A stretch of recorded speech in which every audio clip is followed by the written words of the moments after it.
ہم دونوں کے درمیان میں کوئی تیسرا آدمی نہیں ہے، اللہ ہمارا تیسرا آدمی ہے۔ اس چیز کو سمجھتے ہوئے آدمی کو چاہیے کہ اس راز کے بات کی حفاظت کرنے والا بنے۔ تیسرا آدمی کو معلوم کرانا اس کی اجازت نہیں۔ آج نہ ہماری مجلسیں محفوظ نہیں، نہ ہماری محفلیں مجلس نہیں، نہ ہمارے مشورے محفوظ نہیں۔ ایک مشورے کے اندر کیا بات ہوتی ہے، مشورہ ختم ہونے کے بعد اس کا ایک دوسرا پہلو دوسرا آدمی اختیار کرنے لگ جاتا ہے۔ یہ بھی اللہ رب العزت ان مجلسوں کے بارے میں آدمی سے سوال کریں گے، کیا تیرے مجلس کے درمیان میں، تیری محفل کے درمیان میں جو باتیں ہوئی تھی، کیا تیرے پاس وہ بطور امانت کی نہیں تھی؟ تم نے اس کے اندر خیانت کیوں کیا؟ چند مشورہ جمع ہو جائے، کوئی بات ان کے درمیان میں آ گئی، یہ نکل کر الگ الگ ہو جانے کے بعد، متفرق ہو جانے کے بعد، جن مشورات نے یہاں پر بیٹھ کر بات کیا، اسی کے اندر ان باتوں کو ختم کرنا ضروری تھا۔ اگر ان میں کی کوئی ایک عورت بھی کسی دوسرے عورت سے اس کا تذکرہ کرتی ہے، کل قیامت کے دن اللہ رب العزت اس کے بارے میں پوچھیں گے۔ دین کی باتیں ایک دوسرے کو بتانے کے لیے تیار نہیں، نیکی کے کام ایک دوسرے کو بتانے کے لیے تیار نہیں، نماز کا حکم دوسرے کو کرنے کے لیے تیار نہیں، نبی کے سنتوں کا شوق دوسرے کو دلانے کے واسطے تیار نہیں۔ ان سب باتوں کو دل و دماغ سے بھلا دیا جاتا ہے اور ان سب کے اوپر کسی کی نظر نہیں رہتی، اس کے تذکرے کسی کی مجلس کے اندر نہیں ہوتے۔ اگر یہی چند آدمی بیٹھ کر کوئی خفیہ بات کرتے ہی تو یہ خفیہ باتیں فوراً دوسروں کے پاس چلی جاتی ہیں۔ دوستوں، اس زمانے کے اندر ہماری مجلسوں کے اندر خیانت کرنے کی ایک شکل یہ بھی پائی جا رہی ہے۔ اور مال کی طرف، اب مال کی خیانت کیا ہوتی ہے؟ آدمی مال کے اندر خیانت کیا تو اللہ رب العزت اسے دنیا کے اندر اور آخرت کے اندر کیا سزائیں دینے والے ہیں۔ حضرت عیسیٰ نبی علیہ السلام کے زندگی کے حالات کے اندر لکھا ہوا ہے، حضرت عیسیٰ علیہ السلام یہ قبرستان کے پاس سے گزر رہے تھے۔ ایک عابد، ایک عبادت گزار کہ جس نے اپنی ساری زندگی کوئی مزدوری کر کر محنت کر کر کماتا تھا اور اس محنت کیے ہوئے پیسوں میں سے صدقہ خیرات بھی کیا کرتا تھا، ایسے آدمی کے قبر کے پاس سے گزر ہوا۔ حضرت عیسیٰ علیہ السلام نے اس عابد سے کہا کہ اے عابد، اللہ کے حکم سے کھڑا ہو جا۔ یہ آدمی حضرت عیسیٰ علیہ السلام کو اللہ نے چند خصوصیات عطا فرمائی، ان میں سے خصوصیت یہ تھی کہ یہ مردوں سے بات کر لیا کرتے تھے۔ یہ اللہ کے حکم سے کھڑا ہوا، کھڑے ہونے کے بعد پوچھا یا روح اللہ یا نبی اللہ ما لکا، اے اللہ کے نبی، آپ کو میرے سے کیا واسطہ پڑا کہ آپ مجھے اٹھا رہے ہو؟ اس نے کہا کہ میرے مرے ہوئے 1000 سال ہو گئے ہیں، لیکن ایک میرے گناہ کی وجہ سے اللہ رب العزت مجھے عذاب کے اندر مبتلا کر کر رکھے ہوئے۔ حضرت عیسیٰ علیہ السلام تعجب سے کہنے لگے سبحان اللہ، تم محنت کرنے والا اور اس میں سے صدقہ خیرات بھی کرنے والا، تیرے سے ایسا کیا گناہ ہو گیا جس کی وجہ سے اللہ نے تجھے اب تک گناہ کے اندر عذاب کے اندر مبتلا کر کر رکھا ہوا ہے؟ تو اس آدمی نے کہا کہ دیکھو، اصل میں میرا کام یہ تھا کہ میں جنگلوں سے پہاڑوں سے لکڑیاں چیرتا تھا اور لکڑیوں کو ایک جگہ سے دوسری جگہ پر پہنچانے کا کام میرا تھا۔ ایک آدمی آیا اور آنے کے بعد مجھ سے میرے جتنی لکڑیاں تھے اس کا اور میرا سودا ہو گیا، بیکار ہو گیا۔ میں نے کہا کہ اتنے پیسوں کے اندر میں یہ چیز تجھے بیچ دوں گا، تو اس نے اتنے پیسے نکالے اور مجھے دے دیا، اور اس نے کہا کہ یہ چیز میرا فلاں مکان ہے، اس جگہ سے لے کر فلاں میرے مکان تک اس چیز کو تو پہنچانا۔ کرایہ بھی طے ہو گیا اور وہ جو چیز کی لکڑیاں تھی وہ بھی بیچ دی گئی، یہ آدمی خرید لیا۔ اب ان کے درمیان میں بھاؤ طے ہو گیا۔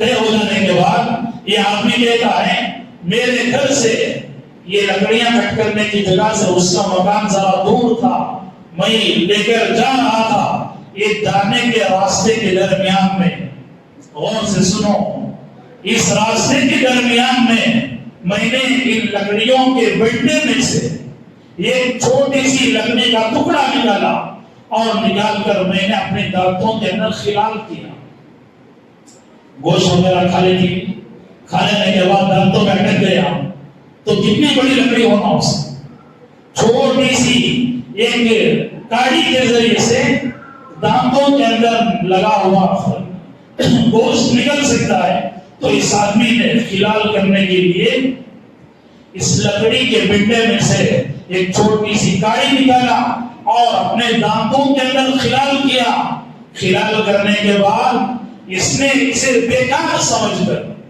معمولی چیز سمجھ کر اسے ایسے ہی زمین کے اوپر پھینک دیا۔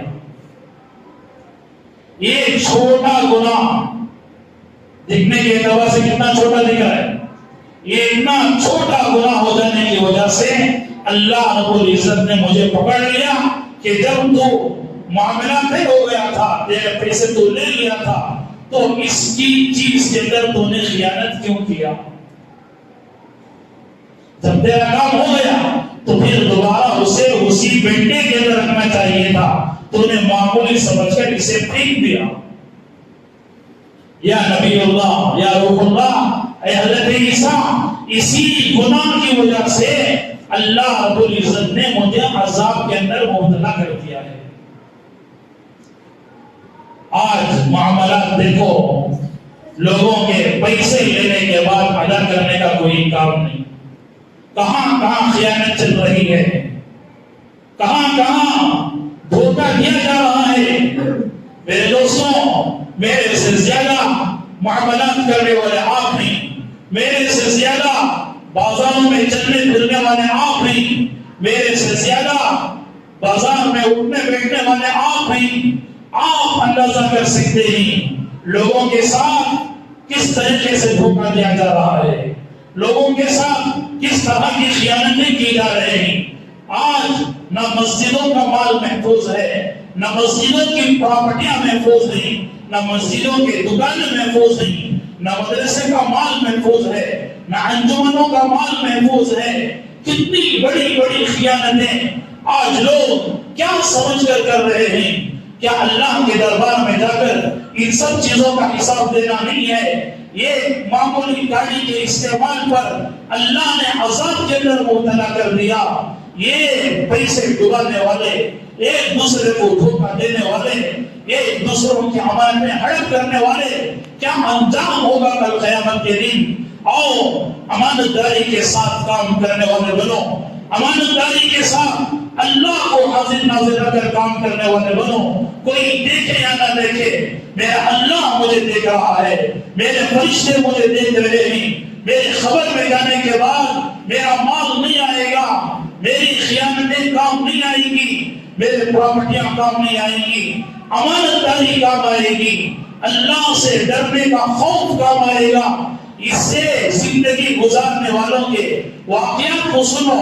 حضرت قاضی ابو بکر المزنی رحمۃ اللہ علیہ کہتے ہیں کہ میں کئی سال تک مکہ مکرمہ کے اندر جا کر بیٹھ گیا تھا، میرے پاس کوئی چیز نہیں تھی۔ ایک مرتبہ مجھے سخت بھوک محسوس ہوئی، پیاس محسوس ہوئی، میرے پاس کھانے کے لیے کھانا نہیں، پینے کے لیے پانی نہیں، فاقہ میری زندگی کے اوپر آ گیا۔ آؤ ان اللہ والوں کی واقعات کو سنو، اپنی زندگیوں کو تبدیل کرنے کے فیصلے کرو۔ حضرت فرماتے ہیں مکہ مکرمہ کی زندگی کے اندر اس سے پہلے اس طرح کا کوئی فاقہ میرے زندگی کے اندر نہیں آیا تھا۔ بھوک سے بیکار ہو گیا، پیاس سے بیکار ہو گیا، باہر نکلا، دیکھتا ہوں کہ میرے کھانے کا کوئی انتظام ہو سکتا ہے کہ نہیں ہے۔ مکے کے باہر چلے گئے، راستے سے جا رہے تھے، فرماتے ہیں کہ اسی درمیان میں ایک ریشم کی تھیلی مجھے دکھائی دی، اور اس کی جو ڈوری تھی وہ بھی ریشم کی بنی ہوئی تھی۔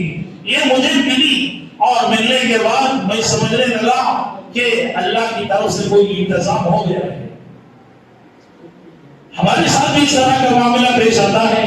کیا سمجھتے ہیں اللہ کی مدد آ گئی میرے پاس, اللہ کی نصرت آ گئی میرے پاس, یہ سمجھ کر اپنا مال سمجھ کر ہم استعمال کرنے لگ جاتے ہیں. یہ فرماتے ہیں اس تھیلی کو لے کر آیا میں, اور اللہ کے سوا اس چیز کو دیکھنے والا کوئی نہیں تھا, کوئی تیسرا آدمی نہیں ہے. اپنے کمرے کے اندر لے کر آیا, کھول کر کیا دیکھتا ہوں کہ ہیرے جواہرات سے جڑا ہوا ایک قیمتی ہار اس تھیلی کے اندر پڑا ہوا ہے. میرا دل خوش ہو گیا, لیکن استعمال نہیں کرے. فرماتے ہیں اتنے میں تھوڑی دیر کے بعد ایک آدمی آواز لگاتے ہوئے آیا کہ میری یہ تھیلی گم ہو گئی ہے, جو آدمی مجھے یہ تھیلی دے گا 500 دینار, 500 سونے کے سکے میں اسے دینے کے لیے تیار ہوں. ابھی کے دل کے اندر خیال آیا, سونے جواہرات سے جڑی ہوئی ہار ملا ہے اور ایک طرف یہ 500 دینار دے رہا ہے. کیا کرنا چاہیے؟ اللہ کا ڈر تھا زندگیوں کے اندر, اللہ کا خوف زندگیوں کے اندر تھا. آدمی کو لے کر گئے, اس سے پوچھا تیری تھیلی کیسی تھی؟ اس نے بتایا یہ علامت ہے, یہ نشانیاں ہیں اس کے. اور پوچھنے لگے اس کے اندر کیا تھا؟ اس نے کہا کہ ہیرے جواہرات سے جڑا ہوا ایک ہار میں نے اس کے اندر رکھا. فرمایا اس کی ڈوری کیسی تھی؟ اس نے کہا کہ ریشم کی ڈوری اس کے اوپر میں بندھا ہوا تھا. ساری علامتیں ظاہر ہو گئی, ساری نشانیاں معلوم ہو گئی. تو اب ان قاضی ابوبکر نے اپنے ان ہیرے جواہرات سے ملی ہوئی قیمتی جو تھیلی تھی اسے اس آدمی کے حوالے کر دیا. چاہتے ہیں بھوک پیاس کی بے تابی کی وجہ سے اپنے پاس رکھ سکتے تھے, جھوٹ بول سکتے تھے, دھوکہ دے سکتے تھے, یا ایسا بھی کر سکتے تھے کہ اسے ملاقات ہی نہیں کرتے. اس آدمی خوش ہو گیا, اور خوش ہونے کے بعد اس آدمی نے 500 اشرفیاں دینار جو سننے کے تھے اس نے کہا آپ نے یہ قیمتی ہار مجھے دے دیا, میں آپ سے خوش ہو کر یہ 500 دینار آپ کے لیے دے رہا ہوں. انہوں نے کہا میں کیا ان پیسوں کی وجہ سے تجھے دیا؟ کیا تو سمجھ رہا ہے مجھے 500 اشرفیاں ملیں گے اس لیے میں نے یہ ہار تجھے دے دیا؟ میں نے اللہ کو راضی کرنے کے لیے کام کیا ہے. یہ تھیلی بھی تو رکھ لے, اور تیرے اشرفیوں کی بھی مجھے ضرورت نہیں ہے, یہ بھی تو ہی رکھ لے. کیسا زمانہ تھا, کوئی دیکھنے والا نہیں ہے, اس کے باوجود زندگی کے اندر امانت ہے, اللہ کا ڈر ہے. میرے دوستوں, آج یہ ڈر کہاں چلا گیا لوگوں کی زندگیوں سے؟ کیوں اللہ کا ڈر پیدا نہیں ہو رہا ہے؟ جمعہ کے بیانات کا اثر کیا اتنا وقت یہ رہتا ہے ہماری زندگیوں کے اندر کہ مسجد سے نکل کر جانے کے بعد ان واقعات کا کوئی اثر ہماری زندگیوں کے اندر نہیں رہتا؟ ایک زمانہ تھا لوگ ان واقعات سے متاثر ہوتے تھے, نصیحت حاصل کرتے تھے, اور اپنے زندگیوں کو بدلنے کی فکر کیا کرتے تھے. آج کانوں کی لذت کے لیے لوگ واقعات کو سنتے نہیں. ارے چلو فلاں مسجد کے اندر جائیں گے, وہ حضرت بڑا شاندار بیان کرتے ہیں. ارے فلاں مسجد کے اندر جائیں گے, وہاں پر نماز جلدی ہو جاتی ہے. کانوں کی لذت کے لیے کب تک بیانات کو سنتے رہو گے جب تک زندگی کے اندر تبدیلی نہیں آئے گی, انقلاب نہیں آئے گا, بیانوں کے ذریعے سے کچھ نہیں ہو سکتا ہے. بہرحال فرماتے ہی میں نے اللہ کے اوپر بھروسہ کرتے یہ کام کر دیا, اور میں ایک سفر کے لیے جانا چاہتا تھا. حضرت فرماتے ہیں کہ کشتی کے اوپر سوار ہو کر میں چلا گیا, اور جانے کے بعد وہ کشتی ٹوٹ گئی. یہ کشتی کے ایک تختے کا سہارا لیتے ہوئے میں دریا کے پاس ایک جزیرے کے پاس چلا گیا. جزیرے میں نے گیا اور مسجد کے اندر گیا. مسجد کے اندر جا کر میں قرآن شریف کی تلاوت کرنے لگا. لوگ میری قرآن کی تلاوت کو سن کر لوگ میرے پاس پڑھنے کے لیے آئے.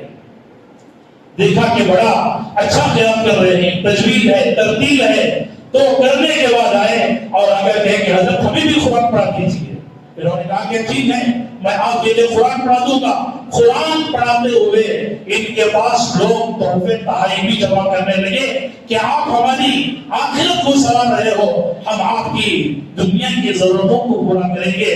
یہ مال ان کے پاس جمع ہوا۔ پھر فرماتے ہیں کہ لوگ آ کر ان سے پوچھنے لگے کہ آپ پڑھے لکھے بھی نہیں؟ انہوں نے کہا کہ ہاں میں پڑھا لکھا ہوں۔ تو ان گاؤں والوں نے اپنے بچوں کو بھی قرآن شریف پڑھانے کے لیے ان کے پاس لا کر داخل کر دیے۔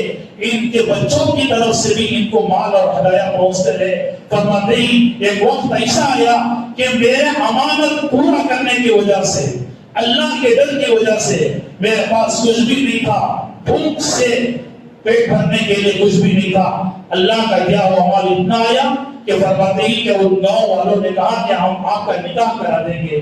انہوں نے کہا کہ نہیں، میں نکاح نہیں کر سکتا، میں اپنے اصلی وطن مکہ مکرمہ کو چلے جاؤں گا۔ انہوں نے کہا کہ آپ کو نکاح کرنا ہی پڑے گا۔ فرماتے ہی کہ وہاں ایک یتیم بچی بڑی مالدار تھی، ماں باپ کا سہارا سر سے اٹھ گیا تھا، لیکن بچی بڑی مالدار تھی، اچھے اخلاق والی تھی۔